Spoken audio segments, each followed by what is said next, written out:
प्रिय विद्यार्थियों, आज हम लोग मांग की लोच का अध्ययन करेंगे और देखेंगे कि मांग की लोच किन किन विधियों से निकाली जाती है और ये वास्तव में क्या होती है।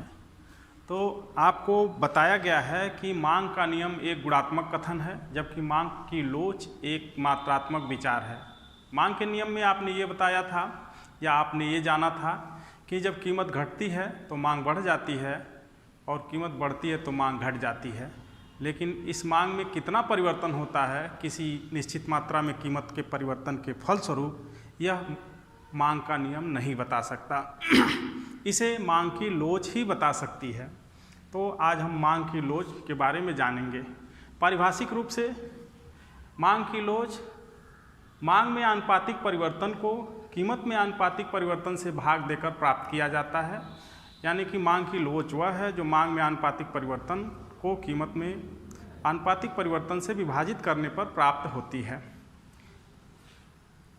इसको निकालने की 3 विधियां हैं। प्रतिशत परिवर्तन विधि, इसे फ्लक्स महोदय ने विकसित किया था। एक तरह से आनुपातिक विधि के ही समान है जो परिभाषा में आपने देखा है। दूसरा ज्यामिति विधि है और तीसरा कुल व्यय विधि है। कुल व्यय विधि मार्शल की विधि है। तो हम एक एक करके पढ़ेंगे। प्रतिशत परिवर्तन विधि, हम एक मांग वक्र लेते हैं और यहाँ बिल्कुल आंकिक उदाहरण लेंगे हम, ताकि आपको समझने में सुविधा रहे। और एक सीधी मांग वक्र लेंगे। ये कीमत है 10 रुपये, ये कीमत हो गई 8 रुपये। मांग यहाँ 5 थी, यहाँ बढ़कर 8 हो गई। ये P1 इसे कह सकते हैं, इसे P2 कह सकते हैं, इसे Q1 कह सकते हैं और इसे Q2 कह सकते हैं।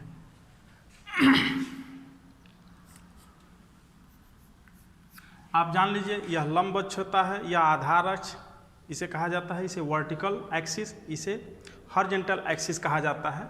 यह मांग वक्र है। आगे जब चित्र बनेगा तो इन सब चीज़ों को नहीं बताया जाएगा। अब आप देख लें कि कीमत में परिवर्तन हुआ, यानी कीमत घट रही है, तो निश्चित है मांग के नियमानुसार मांग बढ़ेगी। कीमत 2 इकाई या 2 रुपये घट रही है और मांग में 3 की वृद्धि हो रही है। तो अब आपको अलग अलग निकालना है आनुपातिक परिवर्तन कितना हो रहा है। पहले देखिए मांग में आनुपातिक परिवर्तन क्या होगा। तो अनुपात में जब हम 100 का गुणा कर देंगे तो प्रतिशत परिवर्तन हो जाएगा। किसी भी परिवर्तन के अनुपात में जब हम 100 का गुणा कर देंगे तो प्रतिशत परिवर्तन हो जाएगा। इसलिए इसमें कहीं आपको संशय नहीं होना चाहिए कि आनुपातिक परिवर्तन और प्रतिशत परिवर्तन अलग अलग है। आनुपातिक परिवर्तन में 100 का गुणा करने पर वह प्रतिशत परिवर्तन हो जाएगा। बहरहाल पहले हम मांग में आनुपातिक परिवर्तन देखते हैं। सूत्र में एक चीज़ और आप देख रहे होंगे, ये ऋण चिन्ह लगा है। यह ऐसा इसलिए है कि ये घट रहा है, एक बढ़ रहा है। दोनों में जो सहसंबंध है, सहसंबंध के बारे में आप फर्स्ट ईयर में पढ़े हैं, दोनों में जो सहसंबंध है वो नकारात्मक है, इसलिए इसके साथ हमेशा नकारात्मक चिन्ह लगा रहेगा। जबकि सामान्य वस्तुओं के मांग वक्र के बारे में विश्लेषण कर रहे हैं तब, यानी कि सामान्य वस्तुओं का मांग वक्र हमेशा निगेटिव स्लोप का होता है। तो प्रारंभिक मांग 5 और अंतिम मांग 8 बटे प्रारंभिक मांग 5, तो ये हो जाएगा जो मांग में आनुपातिक परिवर्तन है।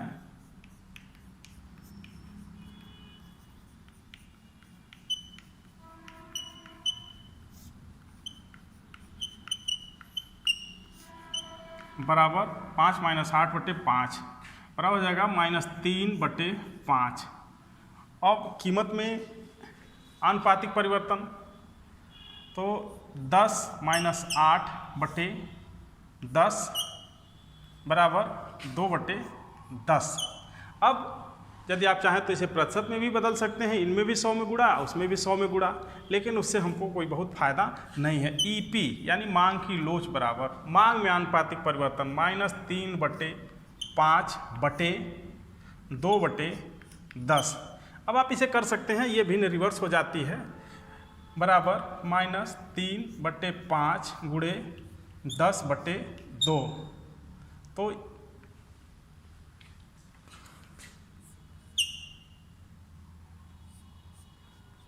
ये हो जाएगा -3, यानी आपकी लोच जहाँ आप ये निकाल रहे हैं वो 3 के बराबर है। सूत्र रूप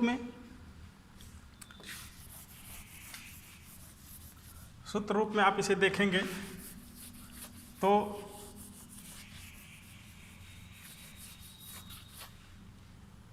EP बराबर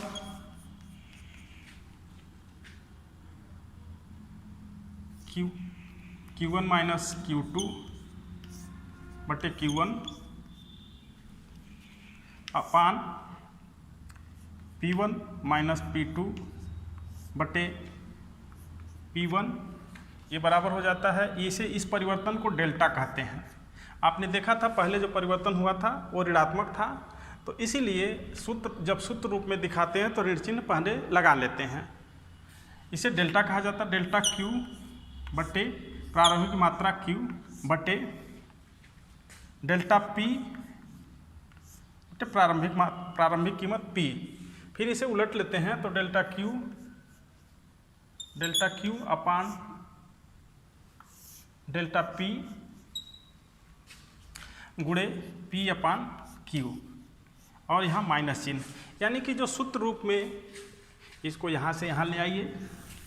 सूत्र रूप में EP बराबर यानी प्राइस इलास्टिसिटी बराबर माइनस डेल्टा Q बटे डेल्टा P इंटू P अपान Q। ये जो आपका है ये मांग की लोच का सूत्र भी प्राप्त होता है, जिसे आपने पहले आंकिक रूप में देखा था। तो ये आनुपातिक परिवर्तन या प्रतिशत परिवर्तन तरीके से मांग की लोच निकालने की विधि है। अब आप ये जान लीजिए कि एक सीधी रेखा पर मांग की लोच हमेशा एक समान नहीं होती। फिर से इसको जान लीजिए कि कभी भी सीधी रेखा पर मांग की लोच एक समान नहीं होती है, इसमें परिवर्तन होता रहता है। यहाँ -3 निकाले हैं तो आगे और कम हो जाएगी, फिर आगे कम हो जाएगी। यहाँ यानी इस बिंदु पर ये 0 होगी और इस बिंदु पर यह अनंत होगी। यानी जहाँ कोई मात्रा नहीं है वहाँ मांग की लोच अनंत होगी, और जहाँ कोई कीमत नहीं है वहाँ मांग की लोच 0 होगी। इसको भी देख लीजिए। अब हम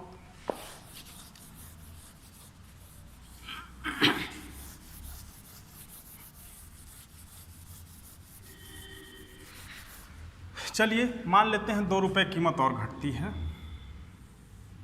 और 3 इकाई मांग और बढ़ जाती है। ये हो जाएगा 6 और ये हो जाएगा 11। 5 3 8 3 11। चूँकि सीधी रेखा है तो ये भी वृत्त समान होगी, ये भी कमी समान होगी, लेकिन लोच समान नहीं होगी। इसको देखना है हमको। अब आप ये इसमें पाएंगे कि ये जो P1 है ये हो जाएगा और P2 ये हो जाएगा। इसमें Q1 ये हो जाएगा और Q2 ये हो जाएगा।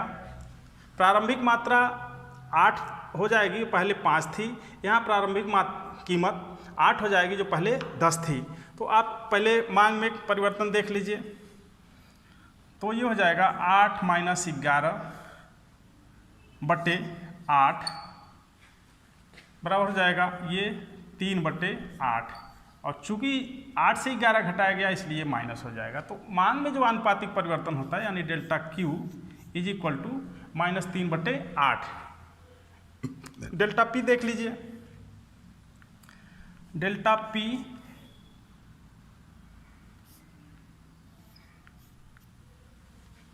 बटे P बराबर हो जाएगा 8 माइनस 6 बटे 8 बराबर 2 बटे 8। तो यानी डेल्टा P बटे P बराबर 8। अब इनको सूत्र में रखिए। EP price elasticity is equal to -3 बटे 8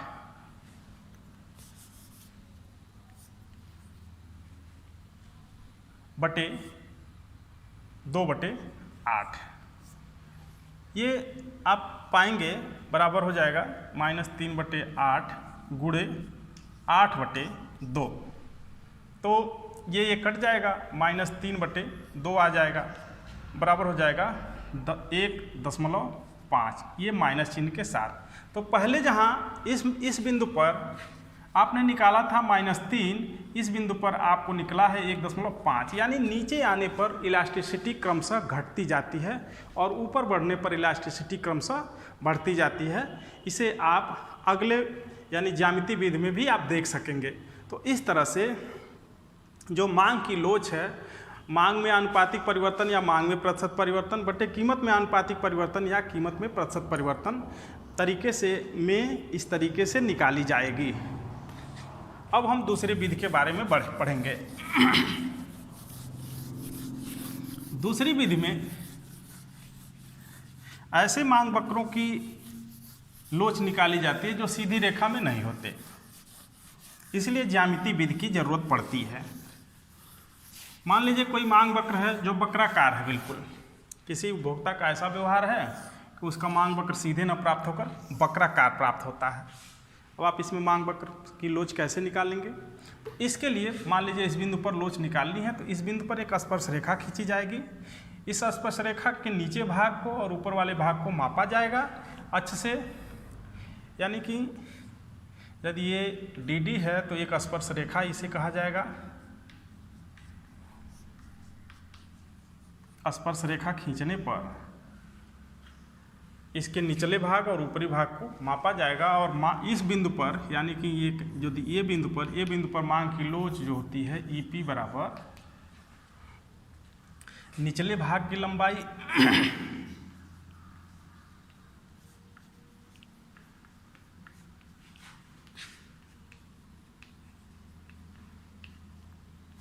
बटे ऊपरी भाग की लंबाई।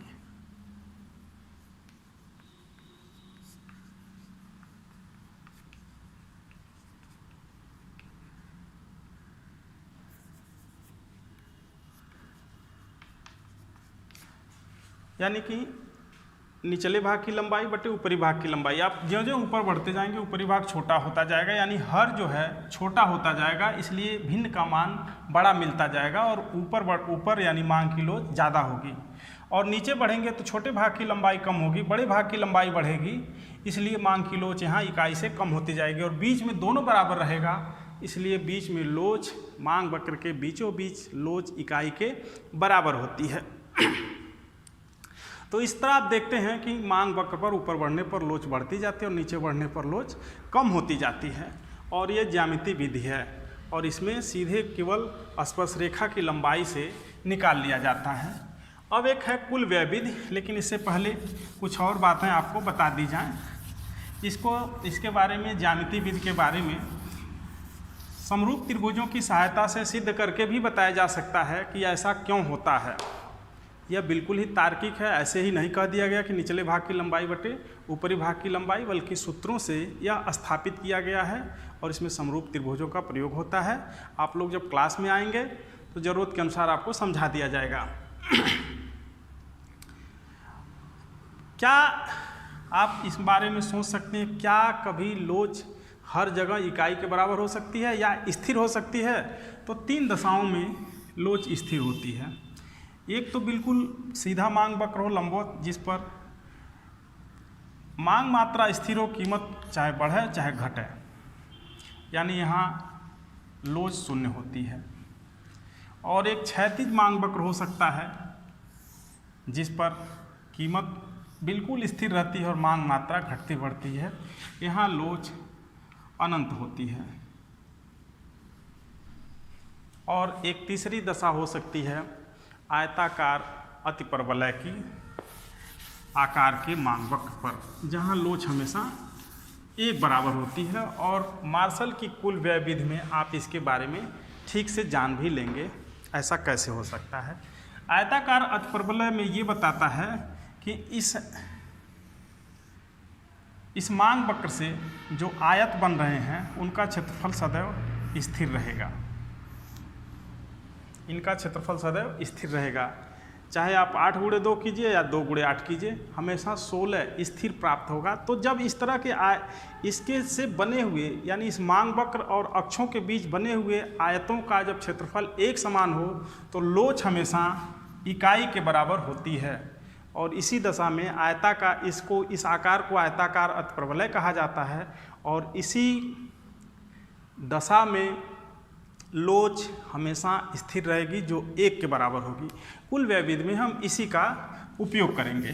कुल व्यय विधि ये बताती है कि कीमत घटने या बढ़ने से उपभोक्ता के व्यय पर क्या प्रभाव पड़ता है, इसे कुल व्यय कहा जाता है।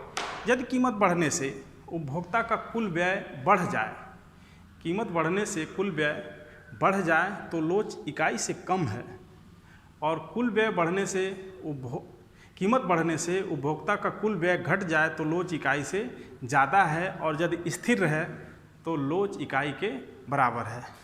तात्पर्य कि कीमत बढ़ने से उपभोक्ता की मांग घटती है, कीमत बढ़ने से उपभोक्ता की मांग घटती है। उपभोक्ता की मांग इतना घट जाए कि पहले से व्यय करना ही कम करते तो लोच इकाई से ज़्यादा होगी, यानी कि कीमत का प्रभाव उस वस्तु की मांग पर ज़्यादा पड़ रहा है। और यदि कीमत का प्रभाव उस वस्तु की मांग पर कम पड़ रहा है और कुल कीमत बढ़े और व्यय पहले से थोड़ा ज़्यादा हो जाए तो वस्तु की मांग लोचदार नहीं है, बेलोच है। इस तरह से होता क्या है, आप ये जानते हैं कि आयत का क्षेत्रफल बराबर, एक हम सीधा मांग वक्र लेते हैं। आयत का क्षेत्रफल बराबर सूत्र होता है लंबाई गुणे चौड़ाई। यहाँ ये P है और ये Q है, यानी ये खरीदी गई मात्रा है और यह कीमत है। ये एक यहाँ बिंदु ले लेते हैं, मान लेते हैं ए बिंदु पर AP गुणे OP, AP गुणे OP बराबर इस आयत का क्षेत्रफल। आपने ये मान लीजिए 10 रुपया है, ये 5 इकाई है, तो 50 रुपया व्यय किया। 50 रुपया 10 गुणे 5 50, यानी ये 50 जो इस आयत का क्षेत्रफल भी है। 10 गुणे 5 10 कीमत और 5 इकाई की डिमांड, ये 10 गुणे 5 आपने जो व्यय किया वो कुल व्यय है और वही आयत का क्षेत्रफल है। अब आप कल्पना कीजिए कि कीमत घटकर 8 रुपये हो गई और जो ये मांग थी आपकी 7 इकाई हो गई। कीमत घटकर 8 रुपये हो गई, मांग आपकी 7 इकाई हो गई, जो पहले 5 थी। इसे Q2 कह सकते हैं, लेकिन हम आंकिक ले रहे हैं उदाहरण। तो ये हो जाएगा, पहले 10 गुणे 5 था, अब 8 गुणे 7 हो गया। ये 50 था और ये हो गया 56। तो इस तरह कुल व्यय बढ़ गया। कीमत घटने से कुल व्यय बढ़ गया, इसलिए इसकी वस्तु की मांग लोचदार है, यानी कि इकाई से ज़्यादा लोच है। अब आप आएंगे 2 रुपये और कीमत घटाइए, 6 रुपया कीजिए, यहाँ आए, यहाँ 9 हो गया। तो अब ये हो गया 6 गुणे 9 बराबर हो जाएगा 54, 9 छाक 54। तो इस तरह देखते हैं कि इस व्यय से ये व्यय कम है, अब यहाँ लोच इकाई से कम हो गई।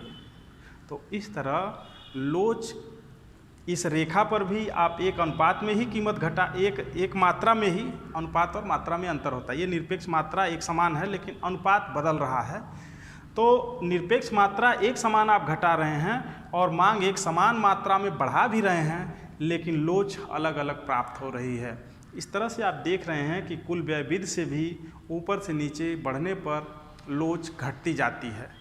तो ये मार्शल की कुल व्यय विधि है और उम्मीद है कि आप समझ गए होंगे। और यदि ये लोच, इस पर आयतों का क्षेत्रफल एक समान बनता तो इस पूरे मांग वक्र की लोच इकाई के बराबर होती और वो मांग वक्र इस तरह का होता।